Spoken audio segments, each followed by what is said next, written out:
오늘 말씀은 다니엘서 5장 1절에서 17절까지 말씀입니다. 다니엘서 5장 1절부터 말씀입니다. 5장으로 넘어가서는 이제 느부갓네살 왕은 죽고 그 후대 그 일어나는, 그러니까 바벨론 왕의 이제 마지막 왕이 되는 벨사살 왕, 해서 마지막 이제 바벨론이 이제 멸망하는 그 마지막 시점을 말씀하고 있습니다. 5장 1절에 보면 벨사살 왕이 그의 귀족 1000명을 위하여 큰 잔치를 베풀고 그 1000명 앞에서 술을 마시니라. 이 벨사살 왕은 이제 바벨론의 마지막 왕인데, 역사에서는 이 벨사살 왕이 이름이 나오질 않아요. 그런데 이제 고고 문헌에 보면, 자료들을 이제 보면은 거기 아버지, 이 벨사살의 아버지가 나보니두스라는 아버지인데, 이 아버지와 함께 이 나라를 다스린 거죠. 그래서 역사책에는 나보니두스가 마지막 왕으로 나오기 때문에, 그래서 BC 539년에 멸망하게 되는, 그런데 벨사살 왕이 지금 나오는 것은 그 고고학에서도 증명이 되어 있는데, 그 아들이 지금 실제적으로 왕의 일을 감당하고, 그리고 이때는 이제 그 바벨론 다음으로 나올 금신상, 그 신상, 큰 신상에서 나온 것처럼 그 다음에 가슴팔이 은으로 되어 있는 그 신상의 모양처럼 메대하고 이제 바사가 지금 이 바벨론을 포위하고 있는 거예요. 이제 계속 전쟁하다가 그 세력이 이제 힘이 세워졌기 때문에 포위하고 있는 상태인데, 지금 1000명을 데리고, 그러니까 위험한 그 상황은 위험한 상황인데, 워낙에 대제국, 큰 제국이기 때문에 우리는 망하지 않아. 그래서 귀족들을 지금 데려다가 우리나라는 지금 힘있고 강하다 하는 것을 보여주고 있는 것입니다. 그래서 지금 1000명의 이 귀족들을 데려다가 막 큰 잔치를 베풀면서, 그리고 막 술을 마시고 우리 이 대제국은 결코 망하지 않을 것이다 하면서, 내일 일을 모르는 그 상황, 그리고 모든 우리들의 삶의 통치자는 하나님이신 것을 모르기 때문에 우리는 지금 현실을 괜찮아, 잘 될 거야, 우리는 뭐 편안하게 살 거야, 우리 이 나라는 망하지 않을 거야, 분명히 하나님이 이제 메대 바사 나라를 통하여서 멸망될 것을 느부갓네살 왕에게 얘기했지만, 이 말씀 자체, 하나님의 말씀을 믿지 않기 때문에 그래서 망상 같은 삶을 삽니다. 우리가 말씀을 붙잡지 않으면 그냥 잘 될 거야, 좋은 일이 있을 거야, 이렇게 살아가는 거와 똑같습니다. 지금 죽게 되는 이 상황 속에서도 잔치를 베풀면서 우리는 절대 죽지 않아. 왜? 우리를 지켜줄 우상들이 많으니까, 신들이 많으니까 이라고 거짓 것들, 우리가 우상이라고 여기는 그런 것들을 부여잡고 있는 것입니다. 그래서 이제 2절에 보니까, 그런데 이 벨사살 이 왕은 그 문헌에 보면은 그 아버지가 나보니두스가 느부갓네살 딸하고 결혼을 해서, 그래서 벨사살을 낳았다고 해요. 그러니까 손자가 되는 거죠, 느부갓네살의 손자가. 그래서 지금 이 마지막 왕으로 벨사살 왕이 성경에는 이렇게 기록되어 있고, 역사에서는 이 아버지의 이름이 기록되어 있습니다. 2절에 보니까 벨사살이 술을 마실 때에 명하여 그의 부친은 이제 조상이라는 의미죠. 부친 느부갓네살이 예루살렘 성전에서 탈취하여 온 금, 은 그릇을 가져오라고 명하였으니, 이는 왕과 귀족들과 왕후들과 후궁들이 다 그것을 마시려 함이었더라. 성전에서 하나님을 예배하는 거룩한 성물을 느부갓네살 왕이 탈취해 가지고 유다 나라를 다 멸망시키면서 포로로 끌고 올 때에 성전에 있는 기물들도 다 가지고 왔죠. 그러니 그거 가지고 와라. 그래서 하나님을 섬겼던 그 거룩한 이렇게 성물에다가 술을 퍼마시면서 이 지금 이런 행태를 벌이는 것입니다. 3절에요. 이에 예루살렘 하나님의 전 성소 중에서 탈취하여 온 금 그릇을 가져오매 왕이 그 귀족들과 왕후들과 후궁들과 더불어 그것으로 마시더라. 정말 기가 막힌 일이죠. 정말 거룩할 그 성전, 성전에 들어가려면 정말 물두멍을 거쳐서 거룩하게 한 다음에 그다음에 성전에 들어가서 하나님을 예배해야 되는 그 성물을 가져다가 정말 이 술을 따라 마시고 흥청거리면서 하는 말이 4절이요. 그들이 술을 마시고는 그 금, 은, 구릿의 나무, 돌로 만든 신들을 찬양하니라. 그냥 우상 숭배하는 거예요. 우상 숭배하는데 그 우리나라를 지켜주실 이 신들, 그것이 우상이 나를 지켜준다고 생각하잖아요. 그래서 세상 사람들은요, 그죠? 우상 숭배, 막연한 그 신을 향하여. 근데 지금 이 시대의 그 우상은 물질이잖아요. 물질, 무슨 명예, 뭐 외모 이런 것들 보여지는 것들. 그런데 강력한 건 이제 물질이죠. 이것만 있으면 내 미래는 보장돼. 여러분, 미래가 보장되지 않아요. 하나님의 통치를 받지 않는다면 그거는 그냥 멸망인 것입니다. 그러니 이제 5절에요. 그러고 있는데 막 지금 막 신들을 찬양하고 우리는 절대 망하지 않을 거라고, 우리나라는 강건하다고 하나님이 분명히 예언의 말씀을 주셨음에도 불구하고 교만 방자하여, 그래서 이런 행태까지 벌이니 이제 5절에요. 기이한 일이 벌어집니다. 하나님이 가만히 있을 수가 없죠. 그때에 사람의 손가락들이 나타나서 왕궁 촛대 맞은편 석회벽에 글자를 쓰는데 손가락들이 나타나는 거예요. 갑자기 술을 마시고 막 흥청거리고 있는데 왕이 그 글자 쓰는 손가락을 봤어요. 이게 뭐야? 너무나 놀랍죠. 갑자기 손가락이 나와서 막 벽에다 글을 쓰고 있으니 이에 왕이 즐거운 얼굴빛이 변하여 그 생각이 번민하여 널쩍다리 마디가 녹는 듯하고 그 무릎이 서로 부딪힌지라 발발발발발 떨리는 거예요. 막 사시나무 떨듯이 막 떨리는 거예요. 너무나 놀라운 일이 벌어졌어요. 갑자기 벽에다가 막 손가락이 나서 글을 쓰고 있으니 저 술이 다 깨는 거죠. 막 너무 번민해. 이게 무슨 일이야? 왜냐하면은 그 밑에는 얼마나 불안이 있겠어요. 불안을 잠재우기 위해서 지금 흥청망청 술을 마시면서 내가 이 제국의 이 왕이다 하면서 그 다른 나라의 그 신전에 있는 그 성전에 있는 신에게 드려져야 되는 그런 것들을 가져다가 내가 더 높은 통치자야, 내가 완전한 신적인 존재이다 하면서 우리를 지켜줄 그 우상들, 이것을 찬양하면서 걱정들 하지 말라고 이러고 있는데 갑자기 그러한 일이 벌어지니, 기이한 일이 벌어지니 이 가슴 깊은 곳에 있던 불안이 올라온 거예요. 여러분, 우리는 무의식 가운데 있는 불안 때문에 모든 것을 결정하고 말하고 행동하는 거예요. 그것이 무의식의 세계. 그래서 빙산의 일각이다. 그냥 큰 빙산 있지만 보여지는 것은 물 위에 보여지는 조그만 조각 같지만은, 그러나 아무리 바람이 오른쪽으로 불면 그러면 이 얼음 덩어리가 오른쪽으로 가야 되는데 안 가고 반대로 가는 거예요. 왜냐하면 그 밑에 있는 이 더 큰 덩어리가 있으니까. 그러니까 이 밑에 그 기류에 따라서 물에 따라서 움직여지는 것처럼 우리가 아무리 오른쪽으로 가고 싶어도 내 안에 정말 나를 주장하고 있는 생각이나 또 우상이나 또 교만, 이런 것들이 나를 주장해서 나는 생각도 없었는데 이런 말을 하고 이렇게 행동하고 가는 거예요. 그래, 날마다 하나님이 너 모습을 좀 봐라. 네 안에 뭐가 있는지 봐라. 내 안에 오직 성령님이 계시냐. 그러면은 우리 성령님에 따라서 살아갈 수 있는데 내 안에 다른 것으로 채워져 있으니 안 되는 거예요. 왜 이렇게 막 1,000명을 데려다가 지금 포위되어 있는 그 상황인데도 이렇게 흥청망청하면서 이렇게 하는 것은, 막 이렇게 과시하고 하는 것은 이 불안을 감추는 거예요. 이 너무나 큰 불안을 감추는 거예요. 그래서 이 미래가 불안하기 때문에 우리는 이상한 행동들을 하는 거예요. 어떻게 보면은 믿음이 없는 거죠. 사실은 믿음이 작은 거고요. 내 안에 다른 것이 채워져 있다는 것입니다.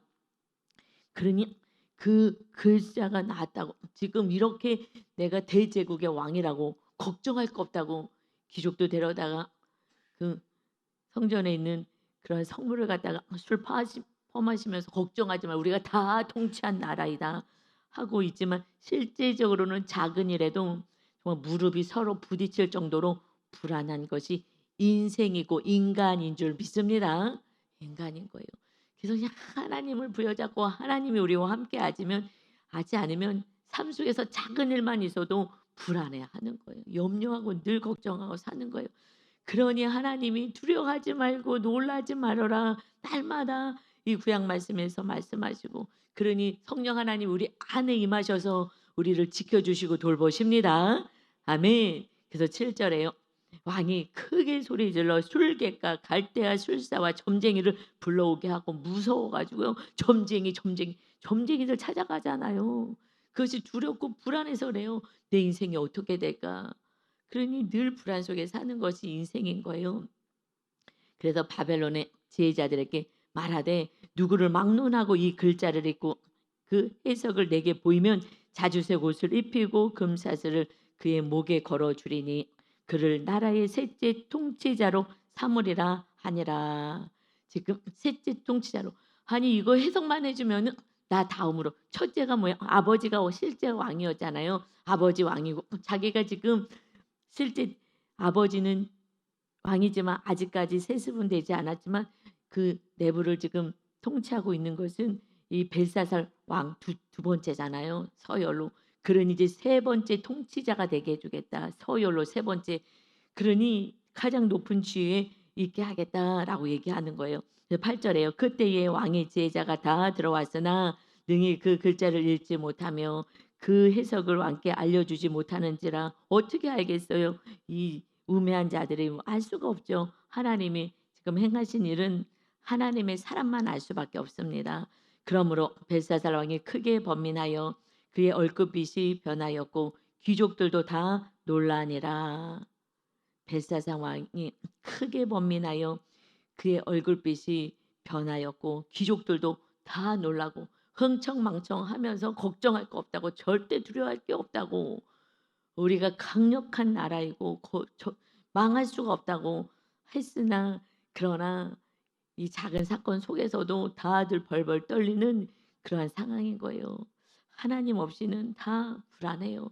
여러분, 우리도 다 불안하지만 어떤 사건 올 때마다 그래도 우리가 담대할 수 있는 것은 기도하기 때문인 줄 믿습니다. 기도할 수가 있잖아요. 하나님 앞에 기도하니, 그러니 다니엘이 기도하였을 때 하나님의 지혜를 주시고 모든 것을 명철히 알 수 있게 하신 것처럼 하나님이 계시고 창조주가 계시니 우린 두렵지가 않은 거예요. 세상 사람들은 기도하지 않아요. 또 교회를 다녀도 기도하지 않는 사람들은 지금 성소의 삶은 말씀과 기도로 성령 충만되는 거예요. 그런데 물두멍까지 있어. 물두멍은 내 죄까지는 봐요. 아, 이거 내가 잘못 살았구나. 그러니까 말씀은 아는 거예요. 말씀에 비춰서 내가 잘못 살았구나. 그런데 기도까지 나가지 않는다면 내가 살아낼 힘은 없는 거예요. 그러니까 성소의 삶은 말씀을 보고 물두멍에서 이제 알았어. 아, 내가 잘못했구나. 그래서 말씀을 알았으면 그 다음에는 성령 충만해서 성령의 능력으로 살아갈 수 있는 힘을 받아야 되는데, 기도하지 않으면, 그러니까 예배와 기도하지 않으면요 그냥 세상 사람들하고 똑같이 살아가는 거예요. 그리고 나는 하나님을 믿어라고 생각해요. 하나님을 아는 것이지 믿는 게 아니고 모셔드려야 하는 것입니다. 하늘에서 살아온 떡을 먹어라. 예수님이 말씀하신 것처럼 내가 하늘에서 내려온 떡이다. 떡은 먹는 거예요. 그러니 이 말씀을 먹어야 돼요. 먹으려면 행하는 것입니다. 행하기가 싫어요, 우리는. 그냥 편안하게 육이 원하는 대로 살기를 원하고 세상 사람들처럼 살고 싶죠. 그러니 기도해서 마귀를 이길 수 있는 힘을, 말씀대로 행할 수 있는 힘을 받는 데까지 기도하지 않으면 이거는 그저 끌려가 버리고 말아요. 내가 아무리 알아도 행할 수가 없어요. 그니 성소의 삶은요 기도하는 삶이라는 것입니다. 그래서 나중에 성수의 삶에서 지성소까지 들어가려면 그때는 그냥 나를 딱 내려놓고 오직 구원을 위해서 살아가면 그때부터는 이제 주님이 완전히 우리의 삶을 장악하시고 통치하시는 삶이 되는 거예요. 근데 구원을 놓치고 산다면 내 삶 속에서 내 십자가를 내려놓는 그 순간에는요 다시 마당으로 내려가는 거예요. 다시 세상 삶처럼 살아가는 거예요. 다시 큰 고난이 또 오는 거라고요. 여러분, 큰 고난이 오는 거예요. 그래서 이 느부갓네살 왕이 7년 미치광이가 됐잖아요. 그리고 이 유대 사람들이 70년 광야를 돌고 40년 광야 생활하다 지금 70년 포로 생활하는 이렇게 힘든 삶을 사는 거예요. 말씀대로 살아서 구원을 위해서까지 가야 하는 줄 믿습니다. 아무리 설명을 해도 현실을 이겨낼 수가 없는 것은 기도하지 않고 내 안에 우상 숭배, 지금 우상 숭배에 따르잖아요. 4절에. 그러니 지금 금은 구리새 나무 돌로 만든 신들, 이게 다 헛것을 가지고 이것만 있으면은 나는 금만 있고 은만 있고 이런 것들이 있으면 나는 정말 멋지게 살 것 같아. 불안 없을 것 같아. 불안이요. 대통령이 제일 불안하다고요. 작은 일에만 좀 벌벌벌 떠는 게 다 큰 권력을 가진 자예요. 왜냐하면 높은 데 올라갔기 때문에 내려오는 게 싫거든요. 이 높은 데 올라갔기 때문에 내려오는 거에 대한 불안과 두려움과 수치감이 더하죠. 그냥 밑에 있는 사람들은 수치당해봤자 별로 없지만 지금 온 세계가 다 아는데, 그러니 내려오는 거는요 정말 어려워요. 여러분 높아지질 말아야지. 높아지면요 그 자리에서 내려오는 거는요 정말 자기가 없어지는 느낌인 거예요. 목사님이 높아지면은 나중에는요 내려올 수가 없어요. 그냥 교만으로 가는 거예요. 애당초 안 내려가야 되는데, 왜냐하면 밑에서 자꾸 올려주잖아요. 자꾸 올려줘서 위에 가 있는 거예요. 그래서 칭찬을 너무 해줘도 안 되는 거는 맞아요. 칭찬을 너무 해주면 내가 망상으로 너무 올라가니까 내려오기가 너무 어려워요. 그러니 우리는 주님이 그냥 죽으러 오시고 구원하러 오시고 생명을 살리러 오시는, 우리는 그저 그 사명을 가지고 사람들이 뭐라고 하든 말든 그냥 우리는 그 길을 묵묵히 걸어갈 때 지성소의 영성으로 우리는 살게 될 줄 믿습니다. 아멘. 그때는 완전 자유함이 있는 거예요. 사도 바울처럼 완전 자유한 거예요. 완전히 내려놨잖아요. 그냥 다 배설물로 여겨서 모든 것을. 그냥 감옥에 가면 가라 그러고 그냥 돌 던지면 또 피 닦으면서 또 다른 마을로 또 가고 그냥 이러면서 그냥 구원을 위해서 사는 거예요. 우리가 직장을 가든 가정 안에든 무엇이든 그곳에서 내가 높아지고자만 하지 않고 그저 그 영혼들을 사랑하고 어떻게 해서든지 주님의 빛을 비춰서 구원을 이루고자 한다면 그때 하나님께서 우리 주인 되셔서 완전한 기쁨, 천국을 누리며 살게 되는 은혜가 있습니다. 그때 열매가 맺혀지는 거예요. 여러분 이건 참 어려운 길이에요. 좁은 길인 거죠. 그러나 이 길이 생명의 길, 영생의 길, 면류관의 길인 줄 믿습니다. 아멘. 그래서 10절에 보니까 왕과 그 귀족들의 말로 말미암아 잔치하는 궁에 들어왔어요. 벌벌 떨고 난리 났다고 이제 소문이 막 나는 거예요, 궁 안에. 그러니 이에 말하여 이르되, 이제 왕비가 왔어요. 왕이여 만수무강하옵소서. 걱정하지 마시고 정말 잘 되길 바랍니다. 왕의 생각을 번민하게 하지 말며 얼굴빛을 편할 것도 아니니다. 걱정하고 두려워할 것이 없습니다. 뭐 이렇게 놀라십니까? 왜냐면요 11절에 왕의 나라에 거룩한 신들의 영이 있는 사람이 있지 않습니까? 다니엘. 그가 이 꿈이고 뭐고 다 해석을 할 수 있는 거룩한 신을 모신 자입니다. 할렐루야. 그러니 뭘 염려하고 이렇게 걱정하십니까? 곧 왕의 부친 때에 그 조상 때에 느부갓네살 왕 때에 있던 자라서 명철과 총명과 지혜가 신들의 지혜와 같은 자니라. 그의 명철, 총명, 지혜, 이것은 신들이나 가질 수 있는, 인간 말고 신이 가질 수 있는 지혜를 가진 자, 그와 같은 자입니다. 그니 왕의 부친 느부갓네살 왕이 그를 세워 박수, 술객, 갈대아, 술사, 점쟁이 모든 지혜자보다 어른으로 삼으시지 않았습니까? 그러니 왕이 벨드사살이라 이름하는 이 다니엘은 마음이 민첩하고 지식과 총명이 있어 능히 꿈을 해석하며 미래에 일어날 모든 말씀을 해석할 수 있는 자입니다. 그거 아니겠습니까? 그러니 은밀한 말을 밝히며 의문을 풀 수 있었나이다. 이제 다니엘을 부르소서. 그리하시면 그가 그 해석을 알려드리리다 하니라. 다니엘이 다 신과 같은 존재가 우리 나라에 있지 않습니까? 여러분 이 다니엘이 있어서 걱정하지 마세요 라고 얘기해요. 우리들의 삶의 모든 해석은 성령 충만한 하나님의 백성들이 이 모든 말씀을 해석하고 삶의 모든 문제를 해석할 수가 있습니다. 그렇지 않으면요 해석할 수가 없어요. 왜요? 다니엘은 그 안에 하나님이 계시잖아요. 하나님이 계시다면 우상, 물질 우상, 모든 우상, 높아지고 싶은 교만도 없는 거예요. 하나님이 내려왔을 때 내가 교만의 자리, 우상의 자리에 올라가 앉는 거죠. 그러니 우리 안에 우상산당에 해파된 그 상태는 하나님만 계시니 하늘의 지혜가 임하는 것입니다. 그런데 그게 막히는 것은 우상이고 내가 높아지고자 하는 그 마음 때문에 온전한 해석을 할 수가 없는 거예요. 그러니까 날마다 묵상하십시오. 묵상을 그냥 은혜 말씀 깨달았다고. 여러분 깨달으면 뭐예요? 행하질 않는데 행해야지요. 성령님이 거하셔야지 됩니다. 그러니 이들도 알아. 이방인들도 알아요. 그는 거룩한 신이 거한 자입니다. 그 안에. 그러니 그는 이미 욕심, 탐심 모든 게 없으니 하나님이 밝히 얘기하시면 그 말씀을 그냥 해석할 수가 있는, 그냥 말씀을 받아서 전하는 것입니다. 그러니 여러분 우리 안에 정말 무엇이 있는지 하나님이 자꾸 드러나게 하시는 거예요. 자꾸 드러나셔서 이것이 있는 것을 정확히 알게 해주셔요. 그래서 빨리 회개하고 돌아오라고. 그러나 죗값은 있어요. 우상숭배의 죗값이 있어요. 그것이 무엇입니까? 70년 포로 생활. 어렵게 사는 거예요. 다 있는 거 다 없어지게 만드는 거예요. 더 어렵게 만드는 거예요.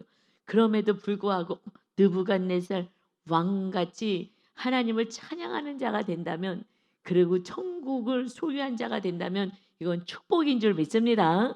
하나님 안에서는요 다 감사인 거예요. 우리는 회개할 수 있기 때문에 회개만 하면은요 다 용서해 주시고 다시 성령님 임하시는 은혜의 사람인 것입니다. 그런데 너무 어려워요. 왜냐하면 우리가 기도를 해도 기복으로 하잖아요. 왜냐하면 물두멍에서 나를 바라보지 못하고 내 죄를 보지 못하면 기도는요 그냥 허망하게 기도해. 더 이 세상에서 잘 되게. 이걸 놓고 기도하는 거예요. 그러니 이 기도는 허망한 기도인 거예요. 그래서 그 기도가 정말 말씀대로 내가 살 수 있는 힘을 달라고 성령 충만을 해서 기도해야 되는데, 그렇지 않으면 그 내 모습을 보지 않으면 장님이고 기머거리기 때문에 어찌하실 바를 몰라요. 성경을 봐도 몰라. 장님이니까. 말씀을 듣지도 못해 기머거리니까. 그래서 내 모습을 정확히 보고 정말 온전한 회개가, 돌이키는 회개가 있어서 내 안에 오직 성령님이 통치하시는 나라가 세워지시기를 예수님의 이름으로 축원합니다. 아멘. 이것이 되지 않으면 그냥 인생이 고단하게 살아가는 거예요. 그래서 13절이요. 이에 다니엘이 부름을 받아 왕의 앞에 나오매 왕이 다니엘에게 말하되 너가 나의 부왕이 유다에서 사로잡아 온 유다 자손 중에 그 다니엘이냐? 아무리 천하를 호령하는 그 바벨론의 왕이라 하더라도, 그 사로잡혀온 포로라 하더라도 하나님이 함께 하시니 그가 더 귀하고 존귀하고 지혜와 총명이 넘치는 그러한 인생이 된 줄 믿습니다. 그에게 도움을 받는 거예요.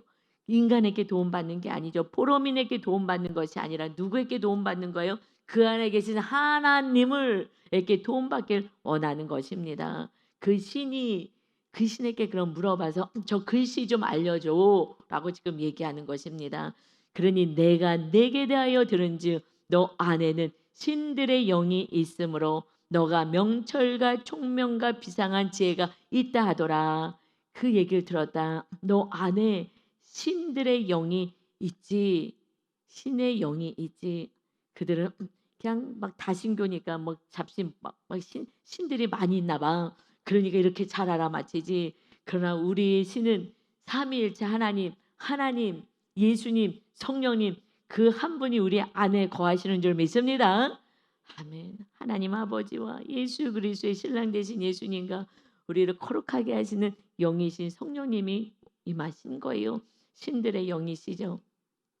그래서 우리 안에 거하시는 것처럼 너가 명철과 총명과 비상한 지혜가 있어서 현실도 바르게 삶도 해석할 수 있지만 미래도, 이 말씀도 온전히 해석해서 미래 어떤 일이 일어날지, 언제 어떻게 지금 천국과 지옥으로 나눠지는지 모든 말씀은 성경에 기록한 것을 우리는 바로 깨닫고 받아들이고 열매 맺을 수가 있습니다. 아멘. 그래서 15절에 지금 여러 지혜자와 술객을 내 앞에 불러다가 그들에게 이 글을 읽고 그 해석을 내게 알게 하라 하였으나 그들이 다 그 해석을 내게 보이지 못하였느니라. 무슨 글인지 어떻게 알겠어요? 하나님이 쓰셨는데 내가 내게 대하여 들은즉 너는 해석을 잘하고 의문을 푼다 하도다. 그런즉 이제 너가 이 글을 읽고 그 해석을 내게 알려주면 너에게 자주색 옷을 입히고 금사슬을 내 목에 걸어주어 너를 나라의 셋째 통치자 나 다음으로 높여주겠다 하니 다니엘이 왕에게 대답하이르되 왕의 예물은 왕이 친히 가지시옵소서 왕의 상급은 다른 사람에게 주옵소서 그럴지라도 내가 왕을 위하여 이 글을 읽으며 그 해석을 아뢰리이다. 나는 이런 거 필요 하나도 없습니다. 여러분 다니엘이 된 것은 그 안에 그 왕의 예물들, 이 물질들, 그러고 그 높여주겠다는 그 높은 자리, 셋째 통치자로 삼아주겠다는 그 높은 교만의 그 자리에 올라가는 거 우상 산당 난 이런 거 필요 없습니다. 그저 하나님의 뜻을 전할 뿐입니다. 할렐루야. 그래서 다니엘을 하나님을 사용하시는 거예요. 그 안에 우상상당을 다 내려놨기 때문에 그래서 하나님의 축복의 통로만이 되는 거예요. 높은 자리에 올라가지도 않고 내 생각으로 가지도 않고 그저 하나님이 알려주시면 그것을 전하겠습니다. 그냥 그것이 우리들의 삶이 돼야 하는 거예요. 그냥 말씀 따라 그냥 살아가는 거예요. 사람들이 손가락질을 하든 저 바보같이 저렇게 많이 뭘 주겠다 그러는데도 왜 저걸 마다해 바보 아니야? 그러나 이것이 하나님보다 더 크진 않기에 이것 때문에 내가 일하는 게 아니고 이것 때문에 내가 이 왕이 예물을 줬기 때문에 물질 때문에 내가 해석해 주는 게 아니기 때문에 돈 때문에 사역하는 것이 아니라 그저 이 돈 때문에 내가 이 세상을 살아가는 것이 아니라 하나님의 거룩한 자녀로 사람의 뜻을 이루며 살아가는 그러한 자녀이기 때문에 우리는 그저 하나님께 영광을 올려드리고 하나님만 모시고 살아가는 그러한 존재인 줄 믿습니다. 아멘. 여러분 우리 마지막 30절 한번 볼까요? 그날 밤에 갈대아 왕 벨사살이 죽임을 당해요. 그 잔치 버리고 걱정할 거 없다고 하고 했던 그의 삶은 하나님이 너는 여기까지다. 아주 교만방자한 너는 여기까지다. 그래서 거기에서 이제 끝나는 거예요. 여러분 우리들의 인생은 하나님의 손에 있습니다. 내 이 통치 내 인생을 내가 통치하는 게 아니에요. 그냥 하나님의 은혜로 살아갑니다. 예수 그리스도의 은혜로 살아갑니다. 한치 앞을 못 보는데 그저 하나님의 말씀에 순종할 때 그때 하나님 와라 그러면 천국에 갈 수 있지만 그렇지 않고 내가 우상 숭배하다가 살다가 죽게 되면 그거는 하나님을 믿지 않았기 때문에 결국은 멸망에 이르는 삶을 삽니다. 여러분 이 말씀을 두렵고 떨림으로 받으십시오.